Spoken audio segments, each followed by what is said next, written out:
When you think of Miami-Dade, what's the first thing that comes to mind? Many people picture the Art Deco of Ocean Drive, the bustling streets of Brickell, but many don't think of our oldest continuous neighborhood since the city of Miami was founded, Coconut Grove.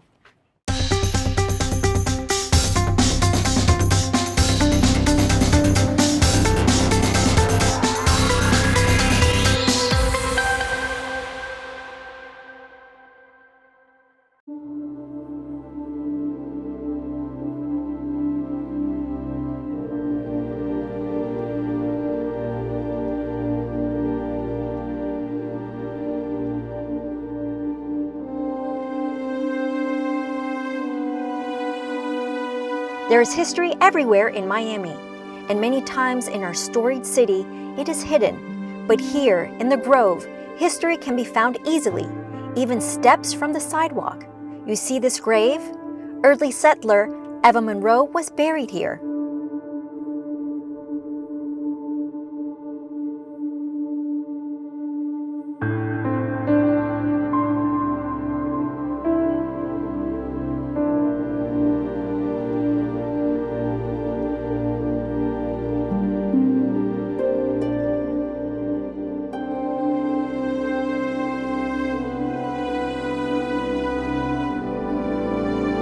Eva Munroe was a Staten Island native. In 1879, she married Ralph Middleton Munroe, a fellow New Yorker. Ralph was a successful entrepreneur and mariner who later became a prominent member of the budding Coconut Grove community. Eva and Ralph's storybook romance was short-lived though.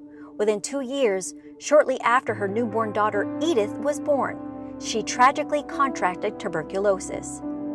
In the hope that the weather would aid in her recovery, Ralph suggested moving with her to Coconut Grove, then an isolated frontier community he had become enamored with during a yachting adventure. Unfortunately, Eva passed away shortly after arriving in the Miami area, and just when Ralph thought his life had hit rock bottom, he lost their infant daughter Edith. Ralph did his best to weather the storm, and with the help of his 2 friends, fellow Coconut Grove pioneers, Charles and Isabella Peacock, he went on to live a legendary life.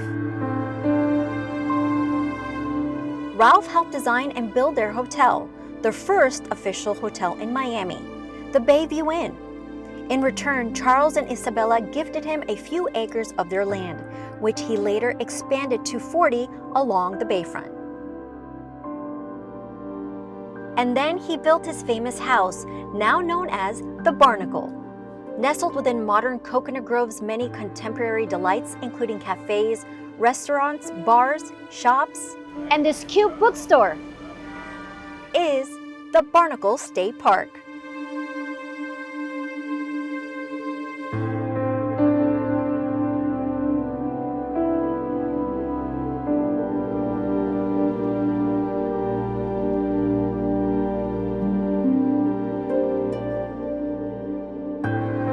Currently in Barnacle State Park, and what I love about it is the fact that we're walking into a time capsule.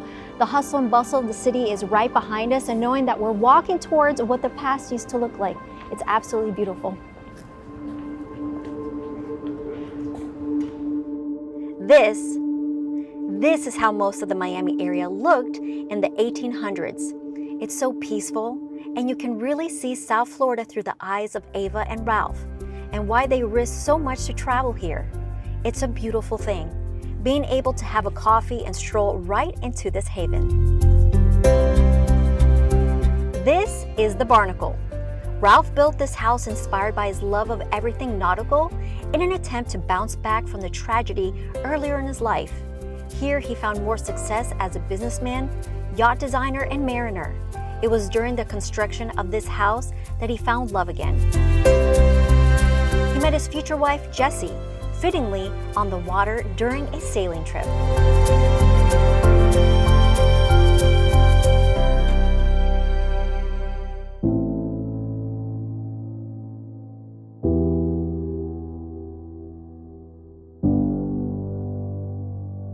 And did I mention that history can be found easily here in the Grove?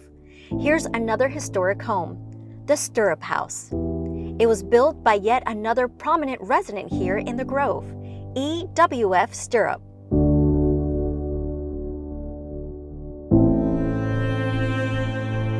This historic home feels like it was plucked right out of the Bahamas, doesn't it?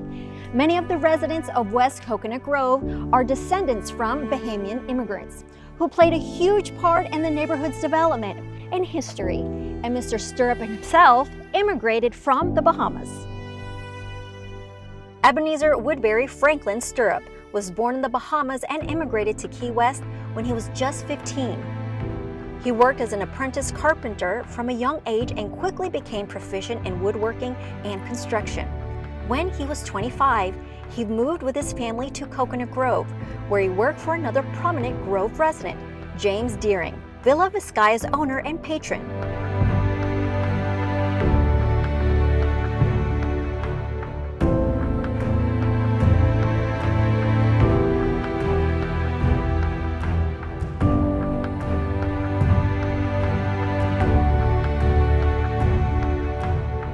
Mr. Stirrup began to purchase land in the area and rose from laborer to wealthy landowner and entrepreneur who provided the opportunity for many low-income Black immigrants to own their own houses. His daughter, Kate, later said, "Father believed in every family having a house, a yard, and a garden, so you would feel like you had a home." He felt that people became better citizens when they owned their own homes.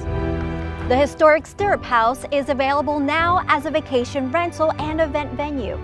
Could you imagine hosting your wedding reception here, just taking in this peaceful, warm energy? Or literally sleeping in a piece of Miami history, waking up inspired to live a life like E.W.F. Stirrup or Ralph Munroe?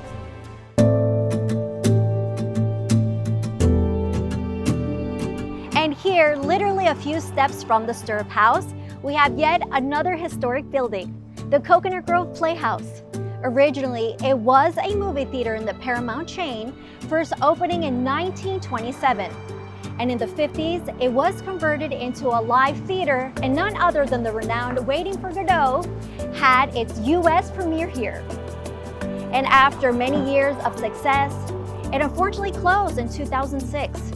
It was taken over by the county, and after much political deadlock, its future still remains uncertain. Time for a pit stop. One of my fave cafes here is Le Pain Quotidien. Though it is a successful franchise with over 40 locations nationwide, it retains a sweet, welcoming, and just plain warm and hospitable atmosphere. Everything is homemade, and there is a strict adherence to the founder's original vision.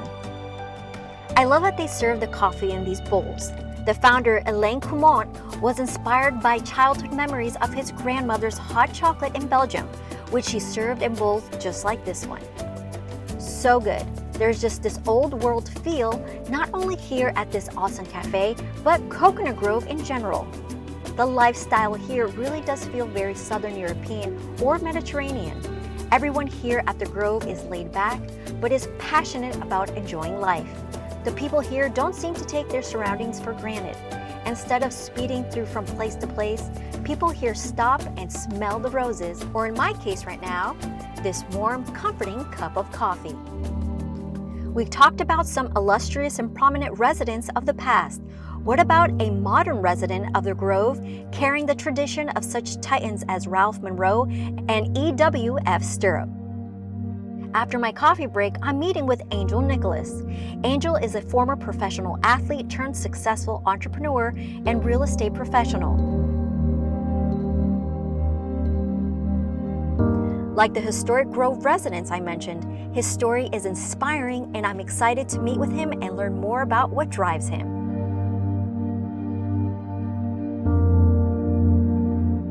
Angel, thank you so much for joining us on the show. Your story is incredibly inspiring, but I have a feeling that we just scratched the surface. Angel, talk to us about what gravitated you towards the luxury real estate market.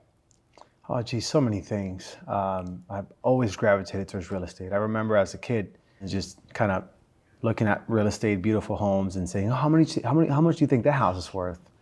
So I always gravitated towards real estate. But fast forward, I dreamed about playing professional baseball, which I did. Didn't play at the highest level, but I got to play some minor league baseball. And then I went into physical therapy and personal training, started a gym called Quality Fitness. And in the process of looking for a bigger location, I transitioned into real estate. And when I first did, it was actually from my mentor, Irvin Padron. Shout out to Irvin. And he said, man, you have great contacts. You should get your license. You know, you can be a great referral agent. And my intentions to get my license was to be a referral agent. And the instructor teaching the class talked more about than was just in the book, talked about the business. And I said, you know what? I can see myself doing that. And I started thinking, you know, if I open up this gym, I'm going to be in the office crunching numbers, and I'm going to let go of that one-on-one connection that I really enjoy. That's my passion, is people. And, you know, 10 years later, we are number 2 team in Miami, number 4 in Florida. Congratulations. It's absolutely huge. Thank you. I mean, you actually took the big leap, right? You didn't think you were going to do this. And then here it you was are. a big leap indeed. Yes, my wife thought I was crazy. She said, why are you doing this? You know, everyone in Miami has a license. Everyone is a realtor. But I took that as a motivation. You know, I said, if the 1% can do it, I can do it as well. And But it's quite interesting. I mean, you make a great point. A lot of people have the real estate license, so it's an actual mentality, right? You must have had such a belief in yourself and maybe a really strong belief system to actually take that leap. Can you talk about that specifically? I mean, because it takes a certain type of person to say, it doesn't matter, I'm going to do it anyway. Well, listen, I love a challenge. And my wife literally used this word. She said, you know, so-and-so and so-and-so, they have been doing it for, you know, over 40 years. And I took that as a challenge. So, you know what, there's always a new face. People need a new face now. And I was willing to do whatever it took to get to the top in terms of knocking on doors, cold calling, whatever it took. And you know, I've always gravitated towards real estate. I've always wanted to be a real estate investor. And I understood that in this business, it's a lot about relationships. And a lot of that came natural to me. On top of that, I hired a coach that really helped me understand the psychology behind selling. And I just fell in love with the process. And the rest is history. It also sounds obviously that you have a very competitive edge to you, right? Yes. So that brings up, you were a professional baseball player. Like, what are the parallels, the fact that you were an athlete and the fact that you, I'm sure, took a lot into that world, into what you're doing now? Big time. Actually, Right? real estate is very similar to baseball in the sense that there's constant failure. Mm-hmm. You are failing more than where you succeed in a way. You know, in baseball, if you hit 300, you're a Hall of Famer. That means that you failed 7 out of 10. Mm-hmm. In real estate, the same thing. You know, every phone call that you make, every pitch that you make is not going to be a yes. So if you're able to get, you know, out of 10 pitches, 10 yeses, and you're able to close 3 deals out of 10, that's also a great day, or a great month, or even a great year. So I learned how to deal with failure and actually use failure as a teacher. You know, every time you fail, like what can I learn from this moment right now and then? And I think that the biggest difference between a high producer agent or a high performance athlete are those that spend the least amount of time dwelling on the failure. And they move their mindset very, very fast towards what can I learn from this? What are the next steps, and what's important right now? And talk to us about the day in a life, right? You're incredibly busy. Thank you so much for fitting us in your schedule. What is a day in a life for Angel? Well, my day starts the night before, reviewing my schedule, visualizing how those conversations are going to go and how I want it to go, even though it doesn't plan out all the way I want it to be. But it starts the night before. I wake up at 5 a.m., I do my affirmations, go work out, move my body. You know, I like working out so early because then I have this hour by myself just to get my mind right, to get my body ready and my mind ready for the day. And I like to train myself to be comfortable with being uncomfortable, doing the hard things early on, just tackle the hard things, the things that I don't want to do. And look, waking up at 5 a.m. in the morning, it's not comfortable, it never is, but I force myself to do it every single day. And that creates momentum. You know, throughout the day, hard things are gonna come up, but I've trained myself to just tackle those hard things, not to just pass over them or to ignore them. I'm coming with a camera crew, man. I totally forgot to tell you. I am filming a day in a life for this show. Okay. So I hope you don't mind. Yeah, look, let me know, man. I ought to trim my beard up so I look nice for you. You always look fresh, bro.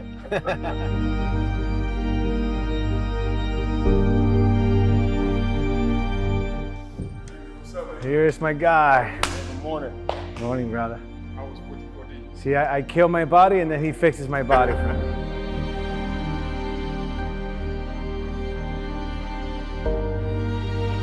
Yeah, look, you just have to be comfortable with adjusting, constantly adjusting, right? You know, sometimes you have a certain plan and then life has a funny way of throwing you curveballs and you have to adjust and adopt the mentality that everything that's happening, good or bad, is happening for my highest good.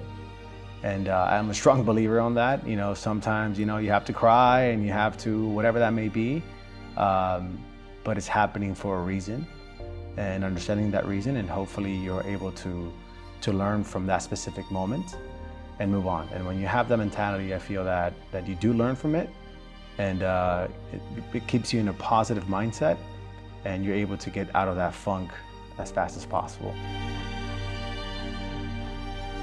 Come home, stretch, meditate, and then I journal.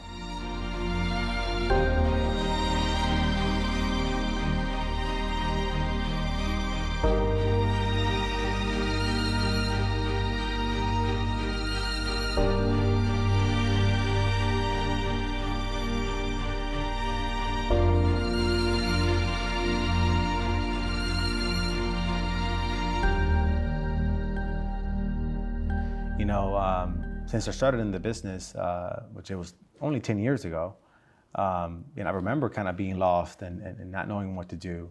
And thankfully, I had a great mentor that helped me. Fast forward now to 10 years, I have lots of people that are reaching out to me and saying, "Hey, Angel, you know, I just got my license, or I've been a real estate agent for 2 to 3 years. Will you mentor me?" And unfortunately, I don't have the time and energy to do that, since I'm still servicing clients. You know, we're developing properties. We are taking on big projects in terms of new development, 130 units, 300 units, and so on. So I have partnered up with my sales coach to develop a coaching program specifically for real estate agents. So Angel, overall, how is your coaching program different? Because there's a lot of coaching programs out there. Oh boy, it's all about being different. You know, we're gonna go deep into your why. Why are you doing this? Your intentions with, you know, in terms of how much you want to earn, your mindset, which is probably the most important thing.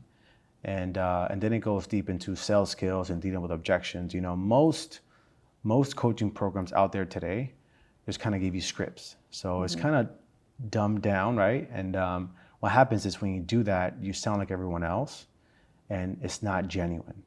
So we don't want to just give scripts. We want to educate those people on why are they making these phone calls? Why are they asking these questions? And the importance of asking the right questions for the right reasons at the right time, and also understanding, learning how to find pain, learning how to make it all about the prospect and not so much about themselves. And so I'm really, really excited about it. Actually, the coaching has already started. The coaching program has already started because we're already doing it with our agents. Oh, and so we're talk to us seeing about the that. results. I mean, the fact that you are obviously applying your day-to-day with how you lead. Talk to us about your style and how you go in to be able to lead your team on a daily basis. Yes, thank you for asking that. So yes, we are already doing, the coaching program has already started, and we're seeing the results with our own agents in terms of the mindset and the numbers game After a month, we kind of have their own little stats that we can now adjust based on, you know, how many phone calls do they have to make in order to get this many meetings, in order to get this many listing presentations, in order to get this many listings, in order to sell this many homes.